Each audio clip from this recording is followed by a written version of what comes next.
Hello and welcome to the Dreb and Stone podcast, a podcast where two friends raise a glass and have a conversation. Kyle! Hey, Nick. Would you like to raise a glass with me and have a conversation? Sure. Yeah.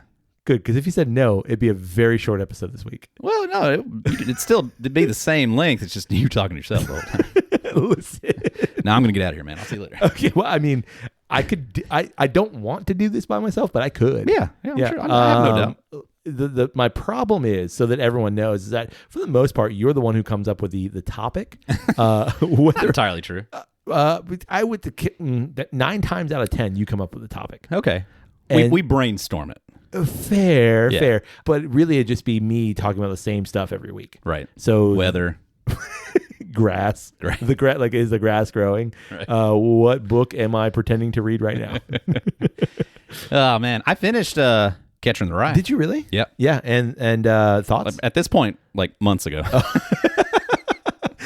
I feel like I mentioned that at some point on an episode that I was reading that. You did. It was a couple weeks ago, honestly. Yeah. It wasn't that long, so it's not been months. It was a couple weeks ago. Yeah, no, I actually I plowed through it. Yeah. I don't know. I get a wild hair up my big toe every once in a while. You should get that checked out. Yeah, and it's like totally ingrown at this point. But gross. But like I knew I smelled something. I need to read. I need to either read like something like philosophical or a novel. Like I go through like really strong spurts like that. Like sure. I'm almost always like in the middle of kind of reading the thing, but like not like intensely. Yeah. But like that book, I absolutely did. Like just plowed through it. I plowed through it really quick. Like, honestly, just like maybe like over a week.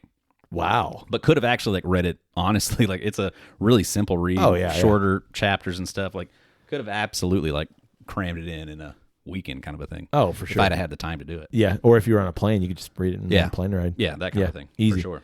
Did you like it? Loved it. Yeah. It's really weird. Like I'm caught in the middle of like really not understanding why it's revered as such a classic. Sure. But absolutely at the same time, I loved it. Yeah. I really enjoyed reading it. I just enjoyed like the setting that it was in, which is like kind of like this time of year in New York City, and like enjoyed the time period that it was in. So just like the whole thing of it, just really enjoyed it. Just loved being in that escapist setting. Sure. For a week. I liked the book, but I absolutely despise the character. And I think it's this.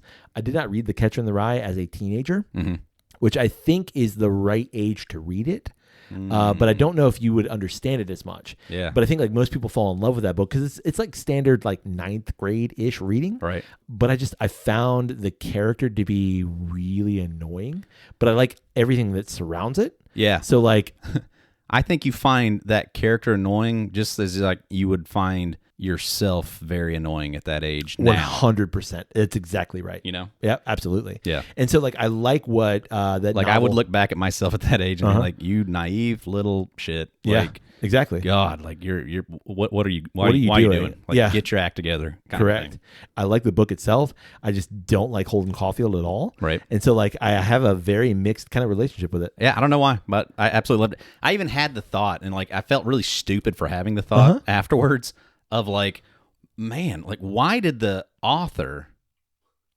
write it this way? Yeah. Like the way in which the book is written, which is like basically like almost like as if you're having a conversation with Caulfield the whole time. It's almost epistolary, which means like a letter almost. Yeah. In a way, it's just like you're constantly in a conversation with him, but almost like in his mind. It's a one-sided conversation. Yeah. Yeah, and the way that he speaks and the way that he says things is so redundant, but like of the time, so specifically that I was really kind of off put at it at first, and then at some point I had the realization of like, oh, this is not the way that the author is writing it. It's the way he sees Caulfield's explanation of it. Correct. And the way that he would say it. Correct. Yeah. And so like once I got that, I was like, oh man, you're an idiot to think that like, yeah, no, the author just wrote it this way.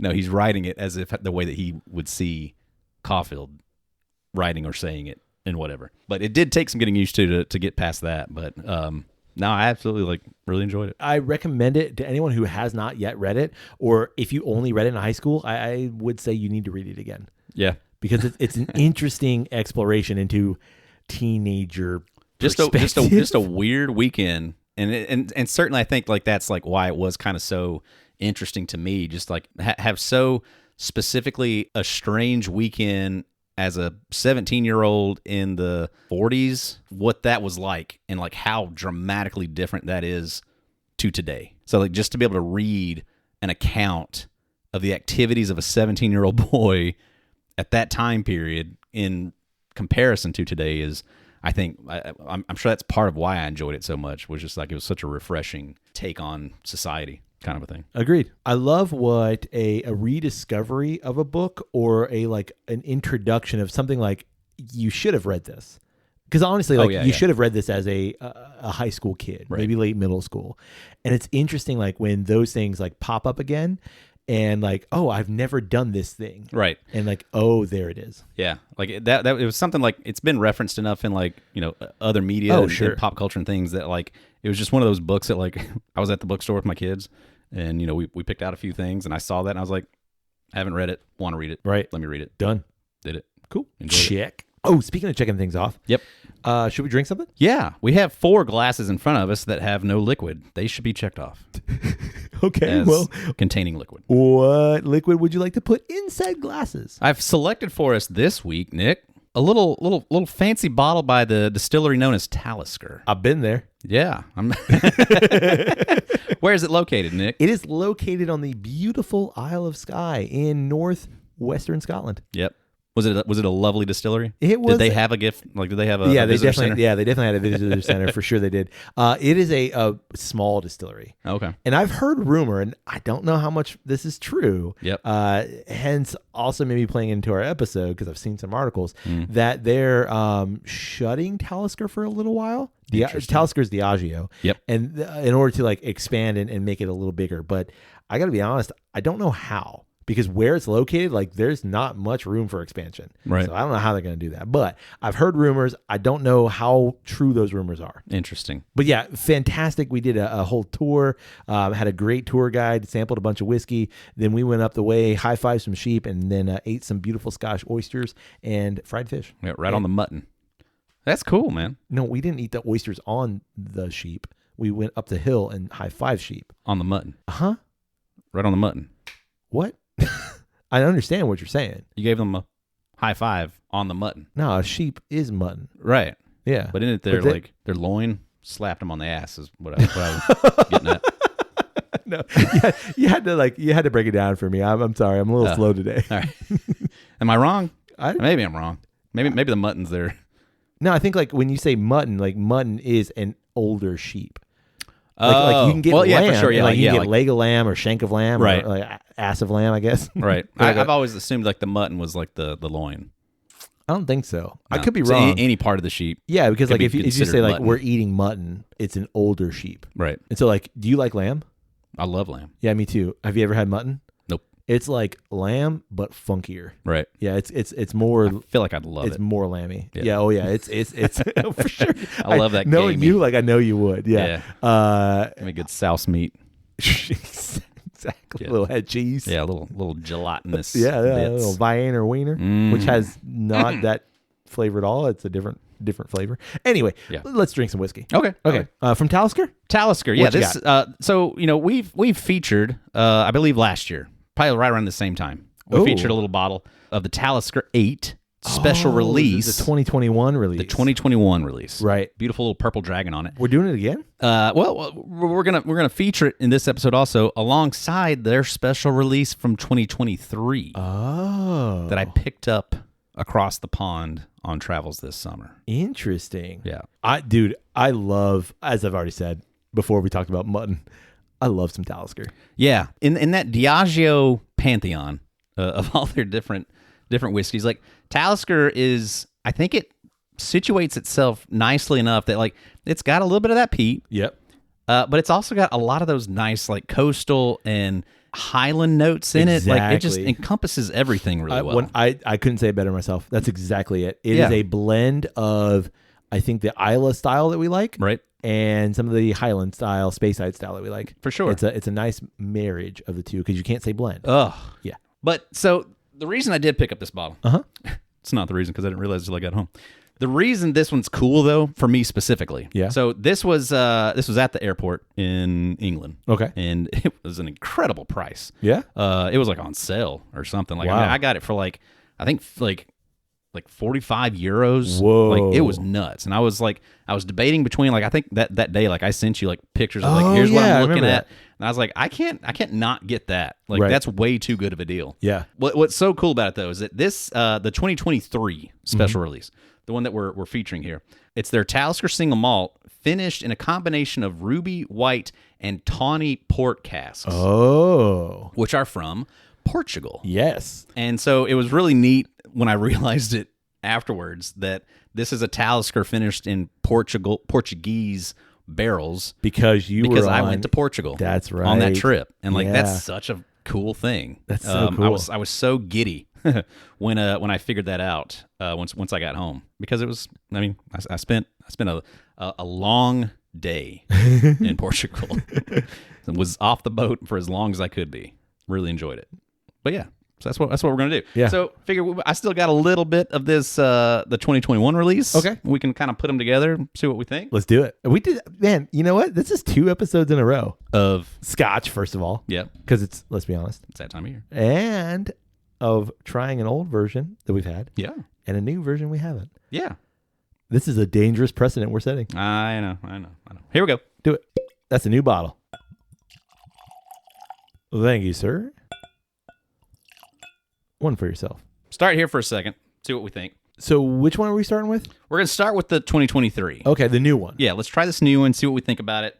And then, I mean, we know we like the other one. Sure. And I just think it'll be kind of a... So we're reversing what we did from last week.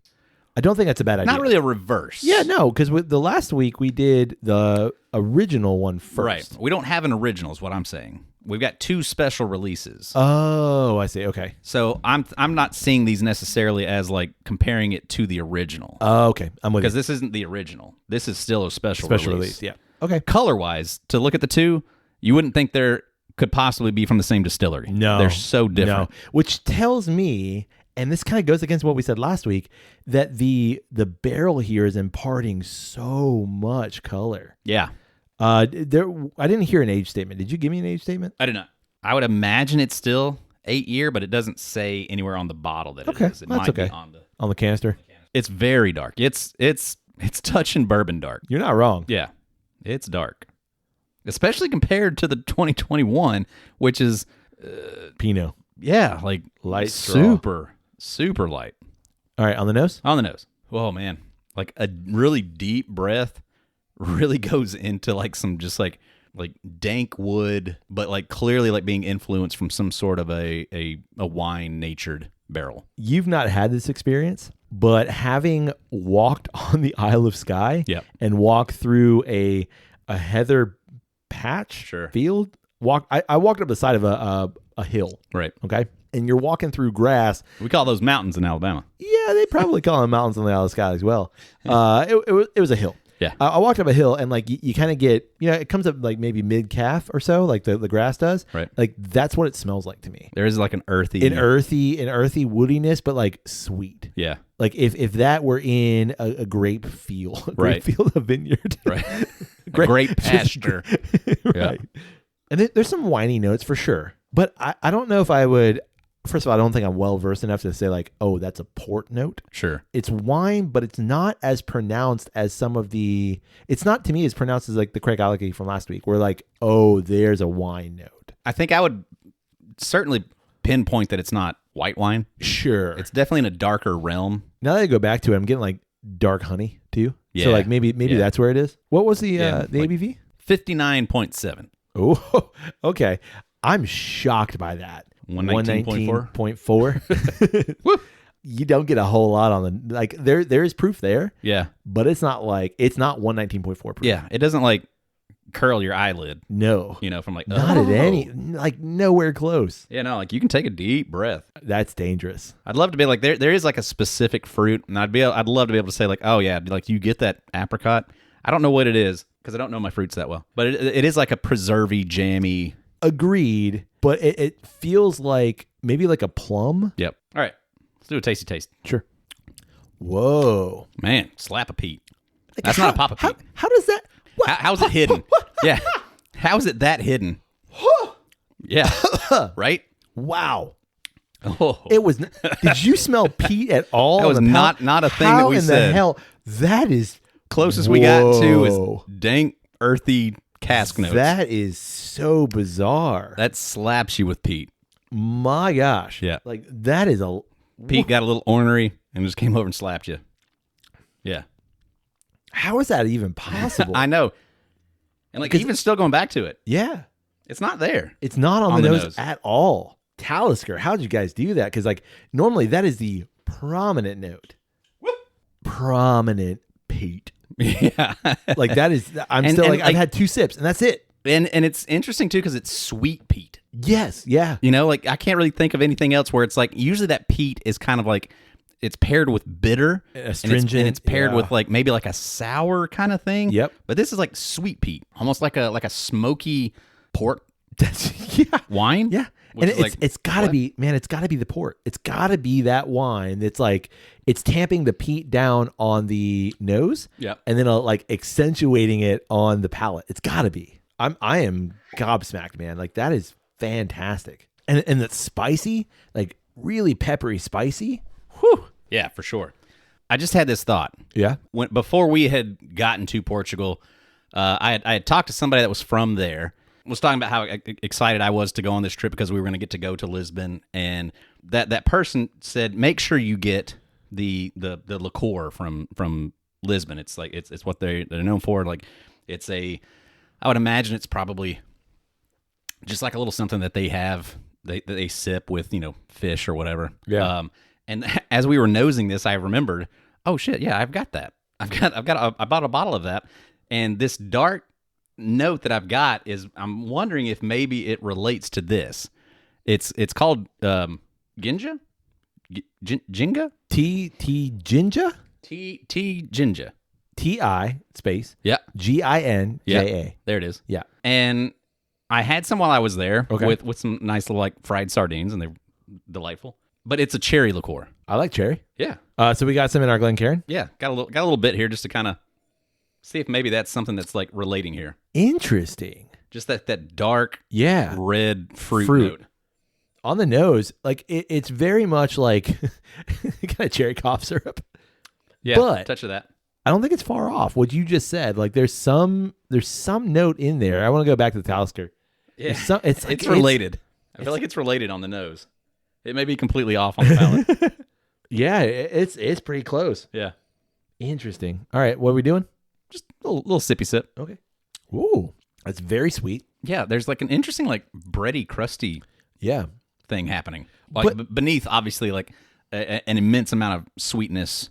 But even still, like I don't know that I would like pinpoint it as like it's not like it's natural cherry. Right. It's not like maraschino. Yeah, it's not cherry. what you think of like candy cherry. Correct. Yeah, it's natural cherry. Yeah. But the interesting thing is that the sweet makes sense, and the dark cherry, the dark fruit makes sense. Right. Actually, I quite like that. Yeah, it's not bad. It's very sweet. You know what that would do? Make a killer old fashioned. Oh yeah, it would. That'd be great. Put that in the dirty Shirley. Yeah, for sure. That'd be great. When you go back to the Talisker real quick, in that like the sweet dark fruit note is definitely there. So I'm going to say that's where the port is coming out. Right. I think there's just something about like this concept of like Portuguese wine is usually dark, has these same kind of like notes to it. And very sweet. Very sweet. Usually port's very sweet. This Ginja, Ginja, whatever it is, same kind of a thing. Yeah. It has that same signifier of it being Portuguese. Like we didn't even talk about like that. That's why there's like on the bottle itself there's a Portuguese vessel with a sailor. Yeah. Because Portugal was like the starting point to so many great explorations and things like that. Like that's like what they're celebrating in this bottle. Yeah, it all feels related. It all feels like it makes sense together in this weird, strange way. And then accented by this like butt slap of Pete. I mean, like forceful slap of Pete. Like it's rough. Like you turn around, you gave that person like, why did you just hit me that hard? Yeah, like that was a little too much. Yeah, that's like that's not enjoyable anymore. Hey. Sorry. Should we try the 2021 against it? Yeah. Okay. Let's see what that one does. Certainly not related in any way. No. Completely different concept here. But this one was 8 years, and selected from their smokiest reserves. Yeah, that's right. This one was like, Well, to know what kind of a peat slap that was. well, that's what I was just gonna say. If I remember right, this Maybe. one on the nose was more peat. Oh yeah, I'm sure it is on the nose. Wow. All right, in the glass, the 2021 is, as we've already said, Dirty water. yeah. I mean, actually, clean water. It's clean water. I was gonna say, like it's light. It is so light. This individual is well hydrated. Oh my God, that is such a beautiful nose, though. Oh. But can I say the peat's kind of hidden here too? A little bit. Yeah, this is way more honey forward. Oh yeah. Honey and like confectionery? Yeah, it's Like very powdered sugar? It's very powdered sugar, very like buttercream frosting. Yeah. Yeah, a lot of vanilla starting to pop in now. Yeah. All right. Woo! Yeah, you think that's going to be just icing on a spoon. Oh, but go to the palate. Oh. So different. Is that what Talisker is? Like I can't even remember. Like, does Talisker just hide the peat really well? And like it's just You see, like, wow. from my memory, like Talisker is not that peat forward. Right. Like just regular like Talisker 10 or whatever. It's a more subdued peat. Whoa. But maybe it just comes through with proof. Maybe. Woo. That is fantastic. All right, I got bad news though. What was that? The 21 over the 23. I would say that the 21, the peat is still so loud. Yeah. Still comes through, but it's more so at the back end, whereas like the peat on the 2023 is like there start to finish. So that evolution is I think more interesting, where like the 21 is on the front of your palate just this sweet honey confectionariness, and then the peat slowly wafts through and completely takes over. Yeah. The 2023 I feel like is more a unified expression. There's not as much of a roller coaster twist and turn. Yeah. It's kind of the same thing at the beginning that it is at the end, but I kind of feel like that just experiencing all those flavors at the same time throughout the sip is kind of delightful and interesting. See, and I'm more of the I like that roller coaster the 2021 gives. Normally I would say the same thing. I really like that like I think I like the 2023 better. Yeah. Separating it out, I feel like I think that the interestingness of the port and the tawny, I think those things are coming through in an interesting way. I think the 2021, it is a hell of a whiskey. Yeah. But just for the expression of what this is in this moment, I think the 2023 to me is a touch more well-rounded. Interesting. And not as, and again, Yeah. I'm usually like one for that roller coaster. Yeah. I do usually enjoy that ride. Interesting pours though. Super interesting. And I will just say, like, my shocker of this is how well both obscure the peat on the nose. Yeah, I feel like incredibly that's, so. That's interesting. Yeah, for sure. All right, Kyle, now that we have two interesting pours. Can I say really quick? No. I'm beginning to I kind said of like no. I'm beginning to think that like Talisker might know what they're doing. Okay. I've only had the Talisker 10 and then these two bottles, and the 10 is great. I think as a kind of a banister, like this is our flagpole whiskey. Yeah. It's great, and it's right there, and it's interesting. Both of these expressions are crazy good, and I've heard such good things about Dark Storm and Surge, Right. that I've seen them. Certainly, like, we go on enough boats and things that like I've seen them at duty-free spots and just never pulled the trigger on it. But like after this, these are so good, I'm kind of kicking myself. Yeah. Like, why have I never picked those up? For sure. Because they're always at a good price Yeah. at those spots. Like, that needs to be a thing next time I see those.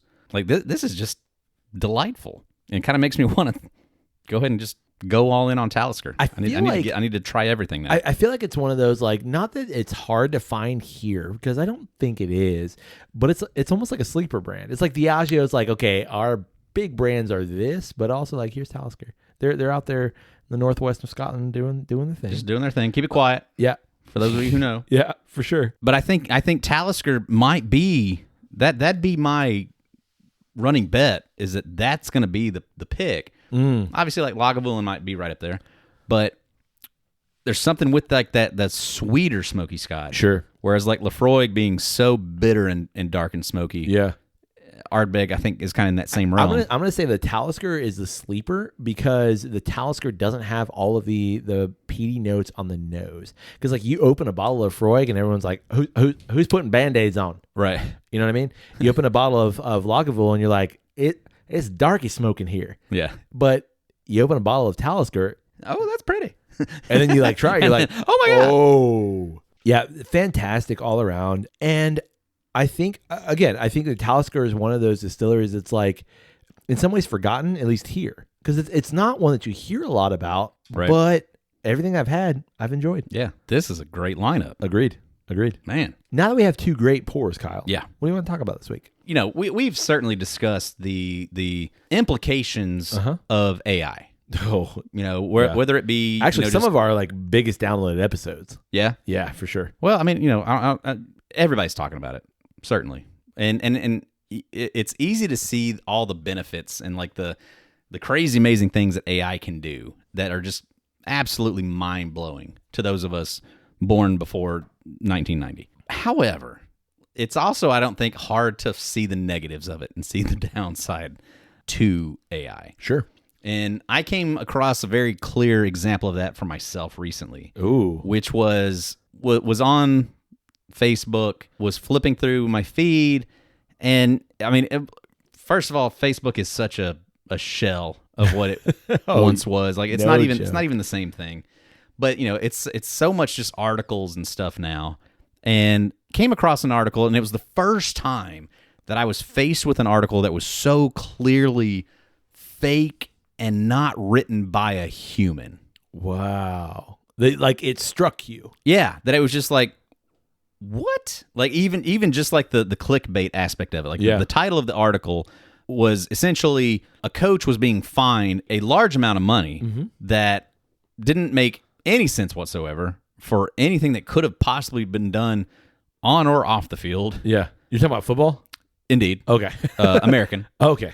And it made no sense whatsoever. And then I read the article, and just reading the article in and of itself, it was like very clearly, this is not a person writing this. This is all AI. Yeah, this is 100% AI putting together bits of information, trying to generate a trigger response. Sure. Kind of thing. Trying to generate anger. Yeah. Or like just frustration or whatever. And it was the first time that I could think of like seeing like a written document like that. Like, sure, we've all seen the artificial intelligent illustrations of like, hey, this is what Zelda in the 50s would look like. Right. Or like the images of like, I don't know, it's mashed potatoes and somehow it like morphs into like sheep or something. Right. Like those are just creepy. Yeah, and then clouds. Yeah. We've seen the visual aspect of it, but like in a simplified realm of like just the written word, just text that is not based in any form of factual information.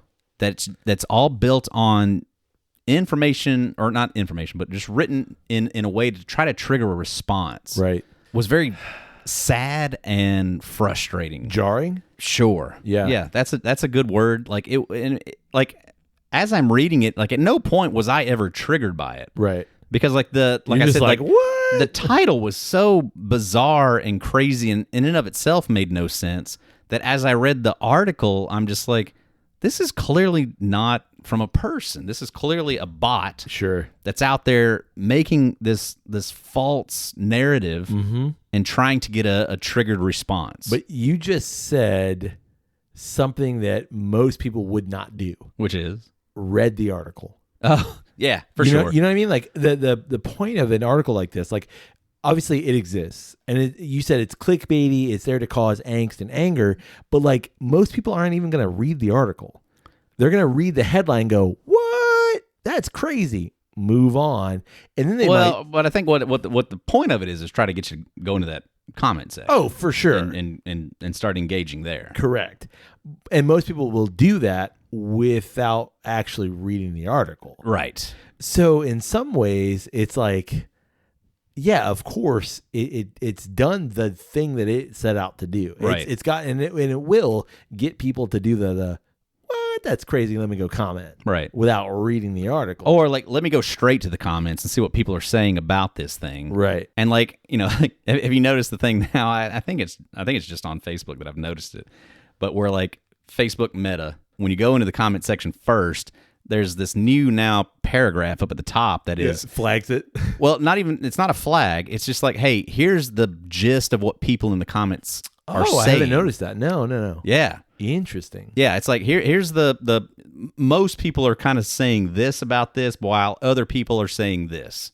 So you don't have to actually go through and read the comments. You can just kind of get probably AI based too. Which is obviously AI based. So like it's an AI giving me a recap of what other AIs are saying about this AI article.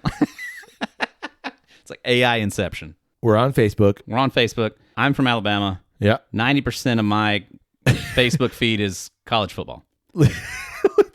Wow. All right, so this article. Football. From CFB Alerts, College Football Alerts. Got it. If I go here to the comment section, if I just like, if I get the gist of like whatever's happening here, if I go to the comment section, click it. Up at the top, Meta AI is what people are saying. Interesting. Commenters debate the legitimacy of a 3-loss team in the playoff, particularly Alabama. Citing weak losses, it's giving me a whole breakdown of what people are saying. So if I don't want to go through and like read reading what are these people saying, I can get the gist of it now from AI. So you can comment based on those comments and add based off of AI's assessment for of what sure. people are saying. Bizarre. Yeah. Like what a world that we fucking live in. Okay. I think we've said this before, but this is as terrible as it's going to be. It's going to only get better from here. What I'm interested in is you recognize that as being false, as being constructed, as being not human. Right.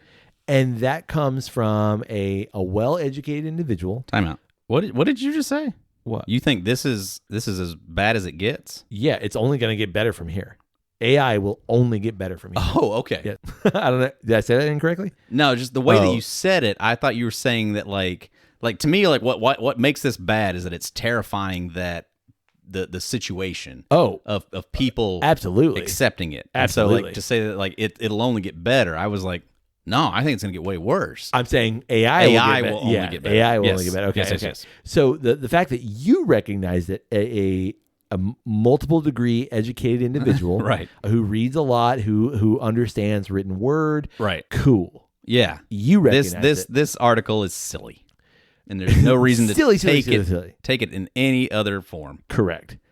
But how many people read the same article you did and did not get that? Right. And that's not me demeaning someone who is not as educated as you are. I don't mean to do that at all. Right. I mean that what this AI is doing is preying upon people who are not willing to take that next step or are unable to take that next step. And I think it's only going to get better to the point that where you and I it's no longer discernible. Can't discern it. Yeah. Exactly. And that to me is the most frustrating part. Not that you stumbled across one. I guess in some ways, who knows how many articles we've read that are also AI generated at this point. Yeah. But like, not that you found one that was just shitty. You're right. Because like it's going to happen. Yeah. But that at some point it will be undiscernible from a human actually writing it. Right. That to me is the worst part. Yeah, agreed. Like it was jarring to see that, and it's just like at the same time terrifying because like I don't know if I did on that article go and like click on comments just to see what was being said. Are other people like, what the? Yeah, because like it was so obvious to me that I was just kind of like dismissive of it. Right. But then I started to think about it of like, man, that's absolutely terrifying that kind of a thing could just be so easily put out there and released. Yeah. Clearly only to create a response. That's all it is. Also, too, just as terrifying is that it's something as silly as college football. Right. Like there are so many like real issues that same kind of a thing could be applied to that would actually end up with horrible results. Real implications, not just the team, blah, blah, blah. Yeah. Not just like getting people frustrated about a sport. Take that holiday season. Yeah. Ho, ho, ho. Like to be fair, like we talked about doing some like Christmas stuff. Right. We're gonna do that next week. Yeah. Because next week, Kyle, the episode will release on Christmas. Man. And so, people are going to spend their Christmas listening to Drip and Stone. Yeah. I mean, as soon as the kids are awake, yeah, while you're opening presents, what better way to like really, set the mood? Pour yourself a whiskey and listen to Drip and listen Stone. to Drip and Stone. Put in the earbuds. Oh, yeah. Tune out those kids. Watch little Timmy. They're going to be complaining about their presents anyway. Like, why did I only get 33 this year? Last year I got 32. No, last year I got 36, which is why I only get 33. Yeah. Oh, yeah, that's true. But in the Christmas season, this is the kind of stuff I think about. Yeah, for sure. For sure. Anyway. Stupid AI. You know what's not AI? Oh, what if Talisker is AI? No, it's not. I met Jim. What's AI whiskey? What do they do? Stop.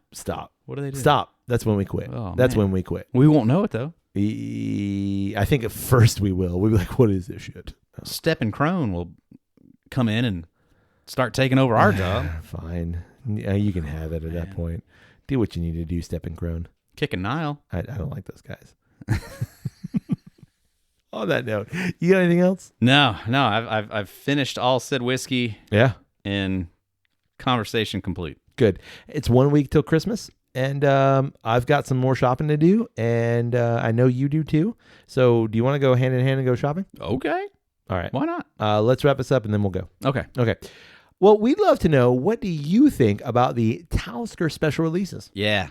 Like what's the one that you had that just absolutely like knocked your socks off? Yeah. What's that expression like? Let us know. Like, have you had Surge? Have you had Parlay? Oh, yeah. Because I don't know why I haven't at this point.